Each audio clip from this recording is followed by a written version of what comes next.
प्यारे बच्चों, class 12th की थायलीन अपक्रिया यानी कि फिनाल से हम लोग कैसे बनाएंगे फिनोप्थेलीन, इसके बारे में चर्चा करेंगे। तो बच्चों क्या होता है थायलीन अपक्रिया?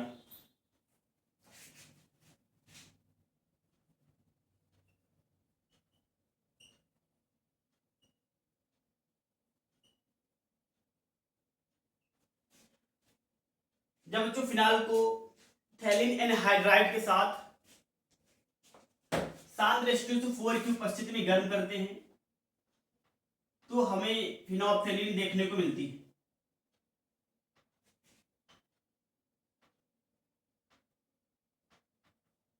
तो बच्चों ये होता है हमारे पास थैलिन एनहाइड्राइड। तो पहले बनाएंगे हम लोग की जो थैलिन एनहाइड्राइड है ये कैसे बन जाता है फिनाल। इसी को हम लोग फिनाल के साथ गर्म करते हैं, लेकिन पहले बनाएंगे कि ये हमारे पास जो थैलिन एनहाइड्राइड है वो कैसे बन जाता है। तो बच्चों जो थैलिक अम्ल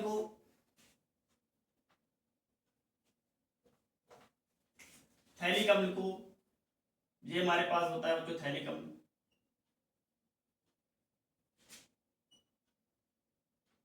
जब बच्चों थैलिक अम्ल का हम लोग निर्जलीकरण करते हैं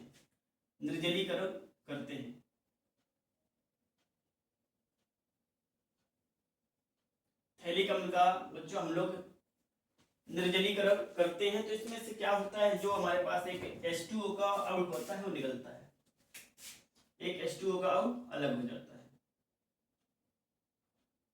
इस तरीके से एक H2O का अणु अलग हो जाता है। जो बच्चों हमारे पास ये थैलिक अम्ल था, थैलिक अम्ल। तो जो थैलिक अम्ल को हम लोग निर्जलीकरण करेंगे जिससे हमारे पास एक H2O का अणु निकलेगा, बचेगा हमारे पास क्या बच्चों, यहाँ पर एक बच्चों CO और एक हमारे पास ये CO और हमारे पास बच्चों एक और ये CO बचा है। तो बच्चों हमारे पास ये बनेगा एनहाइड्राइड, क्योंकि ये एनहाइड्राइड होता है। कौन सा anhydride? Phthalic anhydride. Phthalic anhydride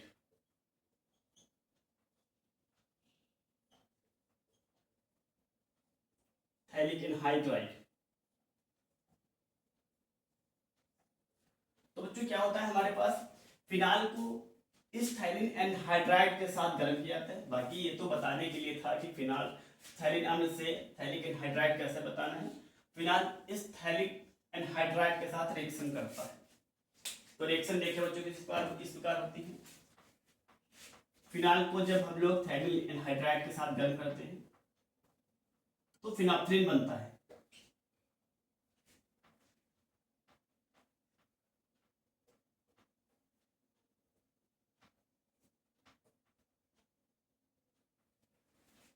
हम लोग बच्चों इसे इस तरीके से लिखेंगे थैलिन एनहाइड्राइड को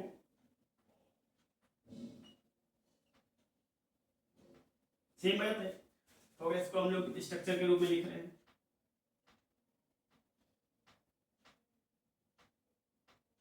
इस तरीके से कुछ नहीं किया बच्चों, हम लोगों ने पास जो कार्बन की का ऑक्सीजन को था कार्बन के साथ थोड़ा सा बॉन्ड के रूप में अलग किया है इस तरीके से, बाकी सेम लिखा है। तो जब बच्चों हम लोग थैलिक एनहाइड्राइड को फिनाल के साथ गर्म करते हैं शांत H2SO4 की उपस्थिति में, शांत H2SO4 की उपस्थिति में, तो हमारे पास फिनोप्थेलीन बनता है। क्या होता है, जो फिनाल के अणु होते हैं फिनाल के साथ गर्म करेंगे बच्चों। अभी लिखेंगे यहाँ पर कितने फिनॉल हैं, बाद में लिखेंगे, क्योंकि हम लोग इसके साथ गर्म करें फिनॉल के साथ कितने मॉलिक्यूल हैं बाद में लिखेंगे। हमारे पास या तो इस ऑक्सीजन के पास या इस ऑक्सीजन के पास ये फिनाल का एटम जो होगा और हमारे पास ये ऑक्सीजन अलग होगा। तो क्या होगा बच्चों, देखो हमारे पास इसको बना रहे हैं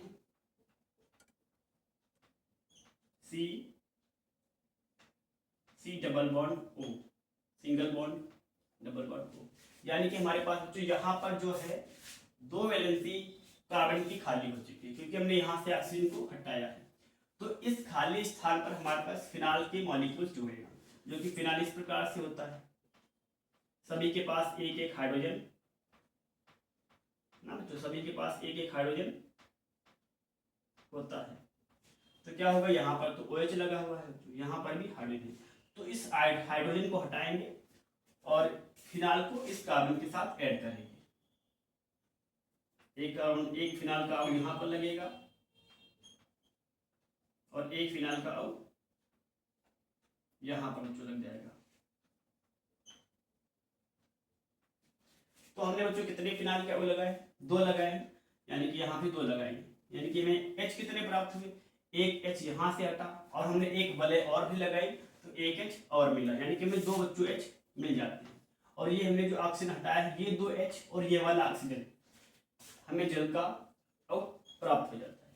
तो बच्चों इसे ही बोलते हैं फिनोल्फथालीन। तो फिनाल से फिनोल्फथालीन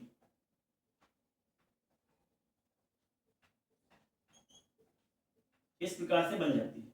तो कुछ नहीं करना है बच्चों, थैलिक एनहाइड्राइड को फिनाल के साथ गर्म करते हैं सांद्र H2SO4 की उपस्थिति में, जिससे फिनोल्फथालीन बनता है। और कैसे बनता है, यहाँ से जो थैलिक एनहाइड्राइड है उससे कार्बन की एक वैलेंसी से, यानी कार्बन की एक कार्बन से हमें एक ऑक्सीजन को हटाना है और उसके साथ 2 वैलेंसी खाली हो जाएगी, तो 2 हमें फिनाल के अणु जोड़ देना है। जैसे 2 अणु लगाओगे हमारे पास दोनों फिनाल से एक एक H मिलेगा और वो वाला ऑक्सीजन इस जल के साथ अलग हो जाएगा। तो पहले थैलिक एनहाइड्राइड कैसे बनाना है, थैलिक अम्ल से थैलिक एनहाइड्राइड बन जाता है।